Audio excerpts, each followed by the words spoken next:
Bismillahirrahmanirrahim.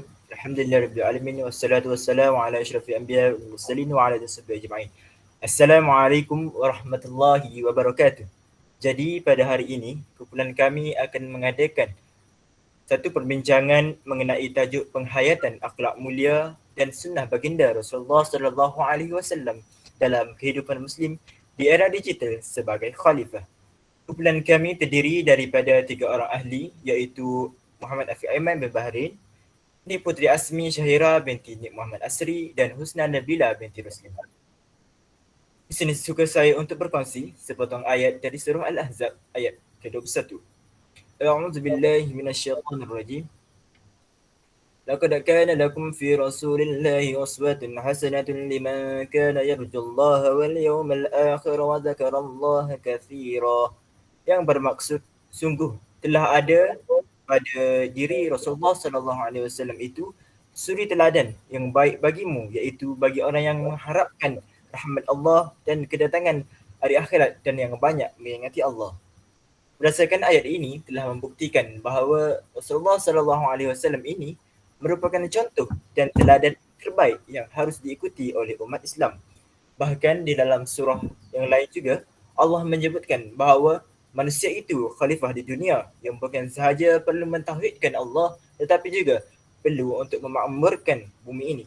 Maka amatlah penting untuk kita mempersiapkan diri dengan nilai akhlak yang tinggi serta memperkukuh penghayatan terhadap sunnah baginda Nabi Muhammad sallallahu alaihi wasallam agar kita menjadi muslim yang unggul dan tidak dianggap mundur.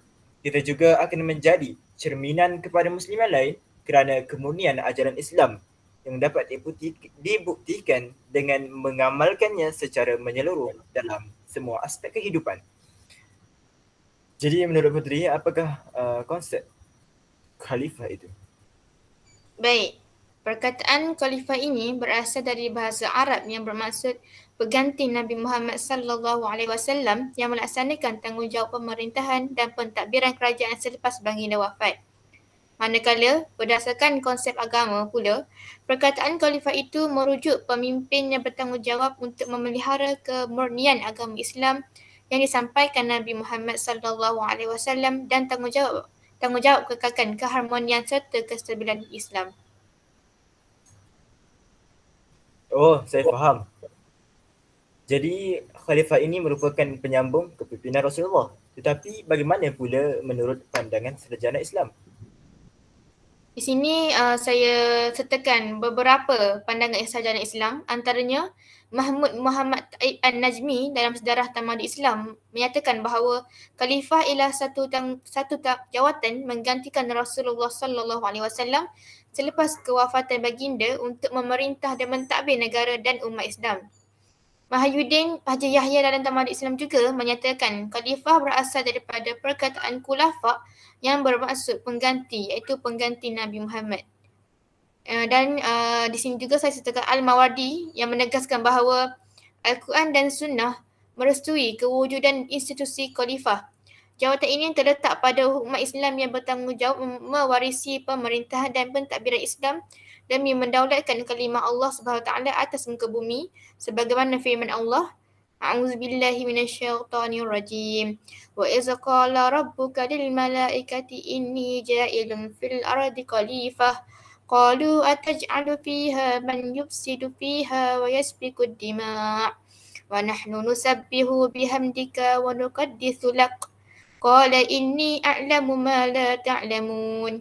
Yang bermaksud, dan ingatlah ketika Tuhanmu berfirman kepada para malaikat, aku hendak menjadikan khalifah di bumi. Mereka berkata, apakah engkau hendak menjadikan orang yang merosak dan merumpahkan darah di sana, sedangkan kami bertasbih memujimu dan mensucikan namamu. Dia berfirman, sungguh aku mengetahui apa yang tidak engkau ketahui. Ibn Khaldun dalam Muqaddimah menyatakan tugas khalifah adalah menegakkan agama Allah dan mentadbir dunia mengikut hukum syarak untuk kebaikan dan kesejahteraan dunia dan akhirat. Jadi kesimpulannya, khalifah adalah institusi pemerintahan Islam berdasarkan wahyu. Pelaksanaan ini berlaku sepenuhnya zaman Khulafa Ar-Rasyidin pada tahun 632 Masihi hingga 661 Masihi. Jadi menurut pemahaman saya, Khalifah merupakan penyambung kepimpinan Rasulullah, betul tak Puteri? Ya, betul. Jadi Usna, boleh tak awak kongsikan apa yang awak faham tentang peranan manusia sebagai khalifah terutamanya di era digital? Boleh. Jadi saya akan menyambung perbincangan ini mengenai topik berkenaan iaitu peranan manusia sebagai khalifah di era digital. Baiklah, yang pertama, tugas manusia sebagai khalifah Allah di muka bumi antaranya ialah mewujudkan kemakmuran, mewujudkan keselamatan dan kebahagiaan di hidup di muka bumi dengan cara beriman dan beramal soleh, bekerjasama dalam menegakkan kebenaran dan bekerjasama dalam menegakkan kesabaran. Daripada itu dapat kita ketahui bahawa tugas seorang manusia sebagai khalifah merupakan tugas yang suci dan ianya merupakan amanah dari Allah sejak manusia pertama hingga manusia pada akhir zaman yang akan datang, dan juga merupakan perwujudan dari pelaksanaan pengabdian kepadanya. Bukan itu sahaja, tugas-tugas manusia sebagai khalifah termasuklah tugas terhadap diri sendiri, tugas dalam keluarga ataupun rumah tangga, tugas dalam masyarakat dan juga tugas terhadap alam. Yang pertamanya, tugas manusia sebagai khalifah terhadap diri sendiri termasuklah tugas menuntut ilmu pengetahuan, kerana manusia merupakan makhluk yang dapat dan harus dididik atau diajar dan yang mampu mendidik dan juga mengajar. Dalam era yang serba canggih ini, menuntut ilmu bukanlah suatu perkara yang ada batasan, di mana manusia sekarang boleh menuntut ilmu di mana-mana mereka berada. Antara contoh yang dapat kita lihat pada hari ini iaitu proses pembelajaran secara atas talian yang menggunakan peranti-peranti elektronik seperti telefon pintar yang boleh digunakan di mana-mana sahaja. Dalam Islam juga menuntut ilmu adalah wajib seperti dalam sebuah hadis, talabul ilmi fardhatun ala kulli muslim, yang bermaksud menuntut ilmu itu wajib bagi setiap muslim. Hadis riwayat Ibnu Majah. Baiklah, yang seterusnya, tugas manusia sebagai khalifah terhadap diri sendiri yang lain ialah menjaga dan memelihara diri dari segala perkara yang boleh menimbulkan bahaya dan kemudaratan. Seperti yang semua ketahui, jika dilihat pada hari ini, terlalu banyak perkara yang timbul ataupun masalah yang timbul menjadi punca berlakunya masalah seperti gejala sosial dan sebagainya. Yang ketiga adalah menghiasi diri dengan akhlak yang mulia. Pada asalnya, perkataan akhlak berasal daripada perkataan khuluq ataupun khalqi. Khuluq itu merupakan bentuk batin atau rohani dan khalqi merupakan bentuk lahir ataupun jasmani. Kedua-dua perkara ini iaitu lahir dan jasmani ia tidak boleh dipisahkan, dan manusia sendiri terdiri daripada gabungan daripada dua perkara iaitu jasmani lahiriah dan rohani batin. Jasmani tanpa rohani dikatakan seperti benda yang mati, dan rohani tanpa jasmani seperti malaikat. Disebabkan itu, orang yang tidak menghiasi diri dengan akhlak yang mulia sama seperti jasmani tanpa rohani, atau disebut sebagai mayyit yang bererti bangkai. Mereka ni seperti sengaja merosakkan diri mereka sendiri dan orang sekeliling mereka. Betul tu, saya setuju dengan Husna. Jadi macam mana pula dengan tugas dalam keluarga? Baiklah, tugas manusia sebagai khalifah dalam keluarga ataupun rumah tangga pula antaranya ialah membentuk rumah tangga yang bahagia dan sejahtera ataupun keluarga sakinah dan mawaddah warahmah atau cinta kasih sayang dengan cara menyedari akan hak dan kewajipan manusia itu sendiri sebagai suami isteri ataupun ayah dan ibu kepada anak-anak dalam rumah tangga. Dalam surah Ar-Rum ayat ke-21, Allah Subhanahu wa taala berfirman, "Wa min ayatihi an khalaqa lakum min anfusikum azwajan litaskunu ilaiha wa ja'ala bainakum mawaddatan wa rahmah. Inna fi dzalika laayatin liqaumin yatafakkarun."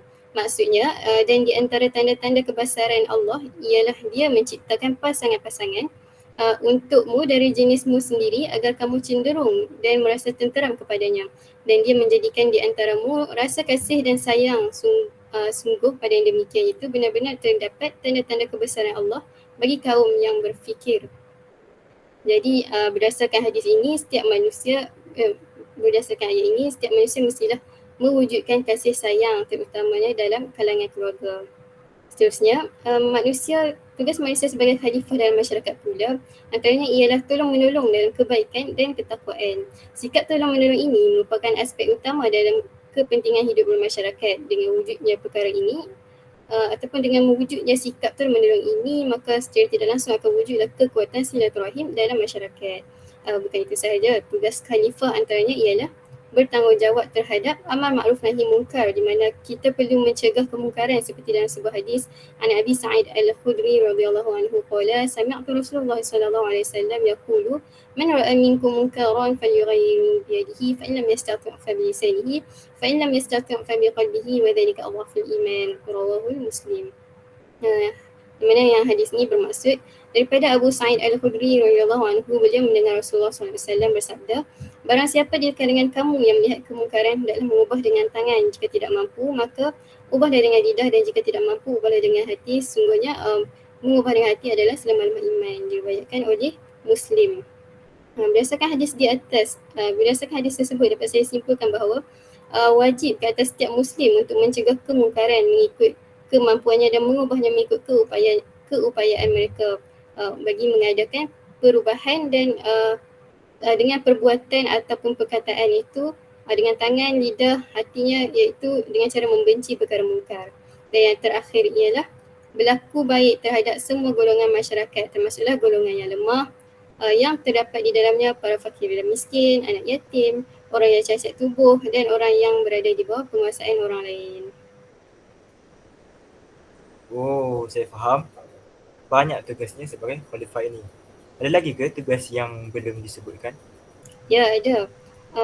Tugas manusia sebagai khalifah yang seterusnya, iaitu yang keempat yang biasa saya cakap, iaitu tugas terhadap alam. Pertama sekali, kita mestilah menghormati alam. Bagaimana dalam surah Al-Anbiya ayat 107, wa ma arsalnaka illa rahmatan lil alamin, yang bermaksud dan tiadalah kami mengutus kamu melainkan untuk menjadi rahmat bagi semesta alam. Jadi rahmatan lil alamin ini, perkataan rahmatan lil alamin bukan sekadar kita kata moto Islam, tapi ianya juga merupakan tujuan Islam itu sendiri. Sesuai dengan tujuan tersebut, Islam juga mempunyai kewajipan untuk menjaga dan menghormati alam semesta yang di dalamnya termasuklah kita sebagai manusia, tumbuhan, haiwan serta makhluk, banyak lagi makhluk yang lain. Yang seterusnya, tugas kita bagi kepada alam ini ialah belas kasihan dan prihatin terhadap alam. Jika prinsip ini ada dalam hati setiap manusia, maka wujudlah rasa untuk mencintai, menghargai dan memelihara alam semesta dan segala perkara yang terdapat dalamnya, tanpa ada diskriminasi dan tanpa penguasaan. Kasih sayang dan penjagaan ini juga timbul daripada hakikat bahawa semua makhluk mempunyai hak untuk dilindungi, dipelihara, tidak disakiti dan dipelihara. Baiklah, saya rasa itu saja pengkongsian daripada saya mengenai peranan manusia sebagai khalifah ini. Jadi Afiq, boleh tak terangkan bagaimana penghayatan akhlak mulia serta sunnah Nabi Muhammad SAW dalam kehidupan? Ya, boleh. Saya akan terangkan mengenai penghayatan akhlak mulia serta sunnah baginda dalam kehidupan. Jadi apakah yang dimaksudkan dengan sunnah?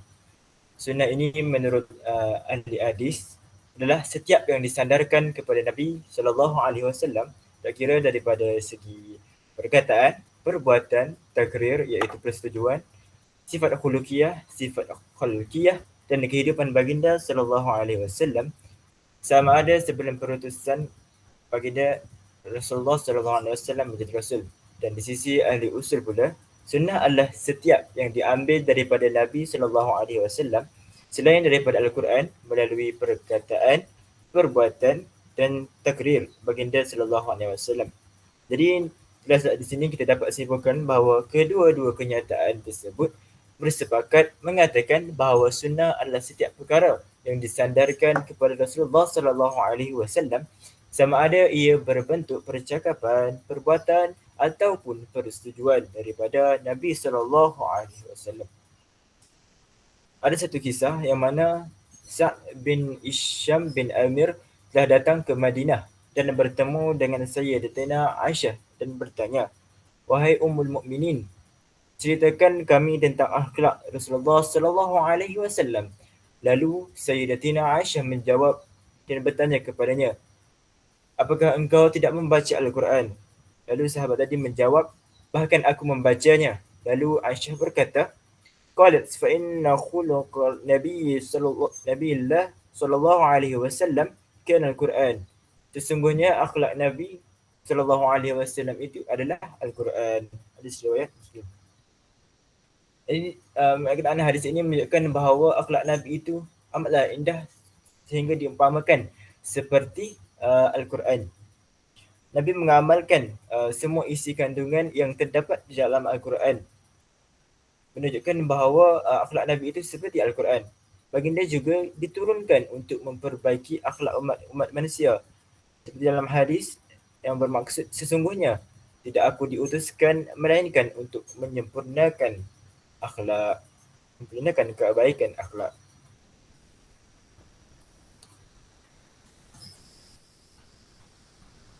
Oh, saya faham. Bagaimana pula kita nak menghayati sunnah Nabi dalam era digital ini? Okey, soalan yang baik daripada Puteri. Banyak cara yang kita boleh lakukan, antaranya melakukan sunnah-sunnah Nabi yang pernah Nabi buat. Antaranya kita mestilah berkasih sayang antara Muslim. Daripada Nu'am bin Bashir radhiyallahu anhu berkata, telah bersabda Rasulullah sallallahu alaihi wasallam, iaitu perumpamaan orang-orang yang beriman itu dalam hal mereka saling cinta mencintai, kasih mengasihi dan bertimbang rasa sesama manusia adalah seperti sebuah tubuh badan. Apabila mana-mana anggota ditimpa penyakit, maka seluruh anggota badan akan turut serta berjaga malam dan merasakan demam. Hadis riwayat Bukhari dan Muslim. Ini menunjukkan bahawa perumpamaan yang digunakan itu menunjukkan bahawa pentingnya persaudaraan di antara umat Islam, yang mana apabila salah satu anggota kita sakit, maka semuanya akan merasainya. Betapa berharganya saudara sesama Muslim ini. Di era digital ini, sangat mudah untuk kita mengeratkan hubungan silaturahim antara sesama kita. Dengan kita boleh berinteraksi dengan menggunakan telefon dengan pelbagai aplikasi yang ada. Sebagai contoh, WhatsApp, Instagram dan Facebook. Walaupun kita berada di mana saja, kita boleh saling berhubung antara satu sama lain. Nabi juga menggalakkan kita supaya sentiasa menghubungkan silaturahim dengan jiran. Daripada Abu Shurah Al-Khuzai radhiyallahu anhu, bahawasanya Nabi SAW bersabda, siapa yang beriman dengan Allah dan hari akhirat, maka hendaklah dia berbuat baik kepada jirannya. Hadis riwayat Muslim. Jelaslah di sini menunjukkan bahawa hubungan dengan jiran itu kita mestilah sentiasa menjaga supaya senang untuk kita saling tolong menolong. Kita boleh, sebagai contoh, kita boleh saling melawat jiran, berkongsi makanan, berbuat baik dan saling menjaga keamanan. Contohnya apabila kita ingin bercuti, kita boleh memohon pertolongan daripada jiran untuk menjaga rumah kita. Dan kita juga amat dituntut untuk berbuat baik dengan jiran. Namun pada hari ini banyak kejadian yang mana manusia tidak bertegur sapa dengan jiran walaupun di sebelah rumah sahaja. Kurangnya penghayatan dalam sirah dan akhlak Nabi ini menyebabkan perkara-perkara yang tidak sepatutnya berlaku. Apabila tidak berbaik-baik dengan jiran, maka susahlah untuk kita memohon pertolongan dan sebagainya. Dalam kerajaan yang dipimpin juga, wajar kita mencontohi kepimpinan Nabi dan para sahabat yang mana sangat berintegriti dan menjulang syariat Islam itu sendiri. Bukan seperti sekarang yang mana banyaknya kejadian kes-kes rasuah dan sebagainya. Contoh lain juga ialah gejala sosial yang amat kritikal pada masa sekarang. Sebagai contoh, arak, judi dan maksiat. Kemaksiatan pada hari ini tidak lagi dilihat sebagai suatu kesalahan, dosa, tetapi hanya dianggap perkara biasa. Antara faktornya ialah pengaruh budaya-budaya negatif, terutamanya daripada barat, yang mempengaruhi minda anak-anak muda. Yang mempengaruhi juga dari segi pakaian, budaya dan akhlak yang merosakkan jiwa-jiwa pemuda dan pemudi umat Islam sekarang ini. Mereka berjaya menghasut supaya umat Islam sentiasa berseronok dengan dunia. Oleh itu, apa yang saya cuba sampaikan ialah semua pihak harus berganding bahu dan menggembleng tenaga bagi mengurangkan masalah akhlak ini berlaku. Kita mestilah menghayati akhlak Nabi dalam kehidupan yang semakin hari semakin berkurangan penghayatan akhlak ini. Afiq, Apakah kepentingan kita mempelajari sirah Nabi yang merangkumi semua aspek kehidupan ini? Okey, banyak kepentingannya jika kita mempelajari sirah Nabi. Secara umumnya, kepentingan mempelajari sirah Nabi adalah untuk kita lebih mencintai Nabi dan memahami Islam secara menyeluruh. Tanpa baginda, kita akan terpinga-pinga untuk beribadat dan sebagainya.